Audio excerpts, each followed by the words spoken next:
परमेश्वर पवार. मी टीचर आहे. इथं ओळखतात, माझे काही स्टुडंट आहेत, त्यांच्या मम्मी आहेत.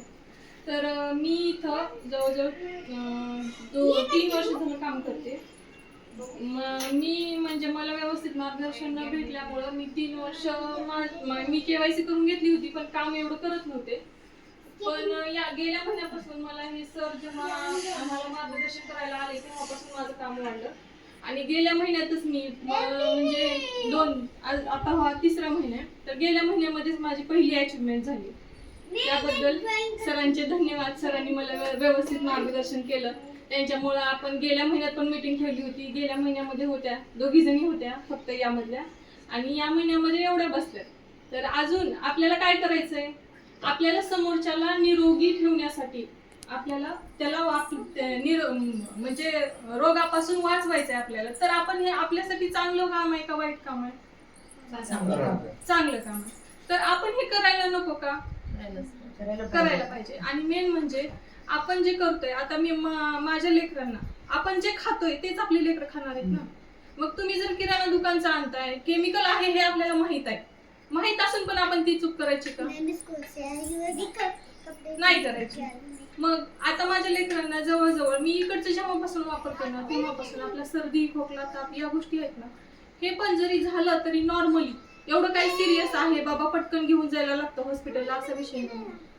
आणि आपल्याकडे सगळ्या टॅबलेट आहेत, जे आपल्याला सर्दी, खोकला, ताप जरी असेल तरी आपल्याला हॉस्पिटलला जायची गरज नाही शक्यतो. कारण आपली तेवढी जी ताकद आहे ना, जे आपण म्हणतो आपले तोंड देण्याची जी ताकद आहे, एखादा जरी आजार आला आपल्याला अँटीबायोटिक म्हणतो ना आपण, ते आपली तयार झाल्याच्या नंतर ना आपल्याला जी छोटी छोटी जी आजार आहेत, सर्दी, ताप, खोकला, याला आपण सहन करू शकतो. त्यामुळं म्हणून तुम्ही पण बघा, करा, चांगलं आहे. आपल्याला काय करायचंय, फक्त दुकान चेंज करायचंय. आपल्याला वेगळं काय करायचंय का? तुमचा खर्च वाचतोय, मेन म्हणजे तुम्ही ते बघा, तुमचा खर्च वाचतोय, तुमची तब्येत चांगली राहते, तर आपल्याला हे कोणाला नको वाटणार आहे? तुमच्यासाठी चांगली गोष्ट आहे. बघा, प्रीतीताईंनी गेल्या महिन्यामध्ये ऐकलं, गेल्या महिन्यामध्ये मीटिंगला होत्या, त्यांना आवडलं, त्यांनी करायला चालू केलं. मेन पहिली कंपनी सांगायला पाहिजे, म्हणजे कंपनी कोणती, सांगतो. अजून काय राहिलं तर मी सांगतो. त्याच्यामध्ये अजून म्हणजे बरोबर, सामान कोणतं आहे, बरोबर, आपल्याला करायचंय काय, सांगतो. नाही मी सांगतो, पुन्हा सांगतो. सर समजावून सांगतील, काही मोठा विषय नाही. विचारायचं असेल तर घ्या विचारून. आणि मला मेन काय म्हणायचं माहिती का, मी ह्या एरियामध्ये राहते. आज किती दिवस झालं राहते मी, मला 11 वर्ष झाली. मी एकाच ठिकाणी राहते, एकाच ठिकाणी. आणि माझी जवळजवळ आता 10 वर्ष झाली ट्युशन क्लास आहे. मग जर मी एखाद्याला समोरच्याला सांगितलं आणि ते जर त्याला योग्य नाही वाटलं आणि तो जर आपल्यामुळं फसला, तो नंतर माझं चांगलं नाव घेईल का? आणि ह्या सिच्युएशन मधनं गेलेत सगळे. तुम्हाला आठवत असेल पल्स पॉलिसी, परिवर्तन पॉलिसी, बरोबर, ह्या ज्या आपण करून एकमेकांचं चांगल्या उद्देशानेच केलं ते, पण त्याच्यात फसले गेलेत सगळे. त्यामुळे म्हणून आपल्यावरती विश्वास ठेवणार नाही हे लक्षात घ्या. जर आपण कोणाचा 1 रुपया घेतच नाही आपण, बरोबर, फॉर्मची सुद्धा फीस नाही, तर तुम्ही म्हणणार आहे का बाबा ताईकडे मी पैसे भरले होते त्यामुळे त्यांच्याकडून माझं नुकसान झालं. आपण कंटिन्यू बोलतोय, पण बोलत असताना जर मी असं काही केलं तर तुम्ही मला परत बोलाल का? जर पैसे भरला काही तर नाही. मग या ठिकाणी आपल्याला पैसे थोडीच भरायचे, तर काहीच नाही करायचं. तुम्ही जे सामान आणताय तुमच्या घरात, तुम्ही किराणा दुकानातून पण आणावंच लागणार आहे, तुम्हाला या दुकानातून पण घ्यावंच लागणार आहे. आणि हे सामान कसं चांगलं आहे हे आम्हाला पण माहिती पाहिजे, तर आम्ही दुसऱ्या तुम्हाला डेमो दाखवतो, तुम्हाला प्रूफ करून दाखवतो. म्हणजे कसं माहितीये का, आपण स्वतः अनुभव घेतल्याशिवाय पुढच्याला सांगू शकत बरोबर. मी खरेदी करल, मी केवायसी काढल, मी स्वतः पुरतं खरेदी करल, पण मी ज्या वेळेला युज करल, सगळं करल, त्यावेळेस मी दुसऱ्याला आपल्यासाठीच करायचं. मग स्वतःपासून सुरुवात आपण करायची, स्वतः वापरायचं.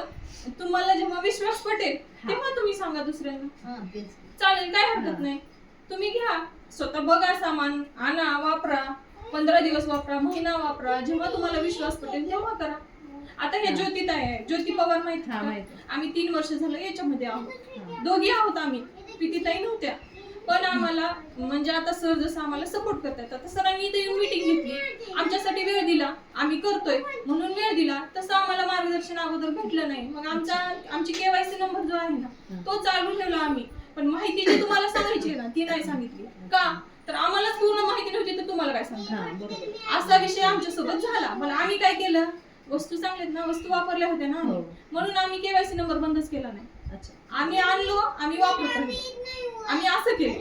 पण आता आम्हाला मार्गदर्शन व्यवस्थित भेटायला की कसं करायचं, काय करायचं, किंवा 4 बायका आहेत त्यांना माहिती देतो, आम्ही आहोत, आम्ही येतोय, माहिती देतोय, हे जे आम्हाला पूर्ण मार्गदर्शन भेटायला, तेव्हा आम्ही कामामध्ये पुढे आलो.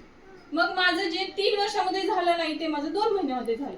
मी तेव्हा जेव्हा केवायसी केलेली होती तेव्हा मी काम न केल्यामुळे माझी कोणतीच अचिव्हमेंट नव्हती. माझं काम कुठे चालू आहे, काय चालू आहे, मला काहीच माहित नव्हतं. पण 2 महिन्यामध्ये आज मला आपली रॉयल्टीकडे जाणारी पहिली स्टेप म्हणजे बिगनर पिन जी असते ती अचीव्ह झाली माझी गेल्या महिन्यामध्ये. म्हणून आज माझा इथं सत्कार करण्यात आला. त्याबद्दल सर्वांचे आभारी. धन्यवाद.